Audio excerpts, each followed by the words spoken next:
ce n'est pas que sur les vêtements que l'on pratique le lessivage. Dans le domaine horticole, lessivage veut dire verser abondamment de l'eau sur un sol afin de faire dissoudre les sels minéraux en trop. Et après, on rejette l'eau contaminée. On l'applique notamment sur les sols contaminés au sel de déglaçage et à la fonte des neiges, mais encore plus couramment, sur les plantes cultivées à l'intérieur. C'est que, à force d'arroser une plante dans un milieu fermé, où une soucoupe collecte les surplus d'eau qui sont par la suite réabsorbés par la plante, son terreau finit par être contaminé aux sels minéraux excessifs, calcium, sodium, potassium, phosphore, etc.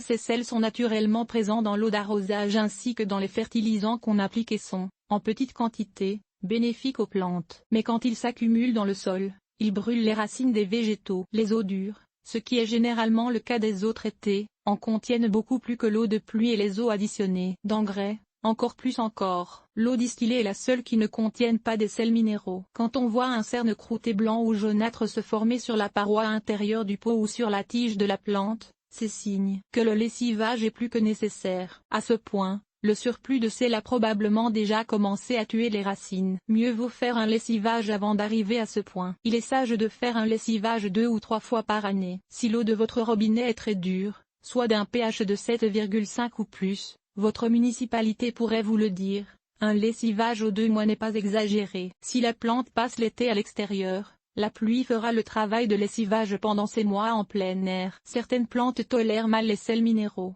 Dracæna, plante araignée, azalée, etc., et méritent un lessivage plus fréquent que les autres. Pour lessiver une plante, enlevez sa soucoupe et placez-la dans l'évier, dans la baignoire ou à l'extérieur. Arrosez-la normalement, assez pour bien humidifier la motte. Maintenant, attendez 5 minutes, cela donnera le temps au sel présent dans le terreau de se dissoudre, puis arrosez encore, aussi abondamment, laissant l'eau en surplus s'écouler dans le drain à la nature. Cela entraînera l'eau contaminée hors du pot et votre plante sera beaucoup plus heureuse.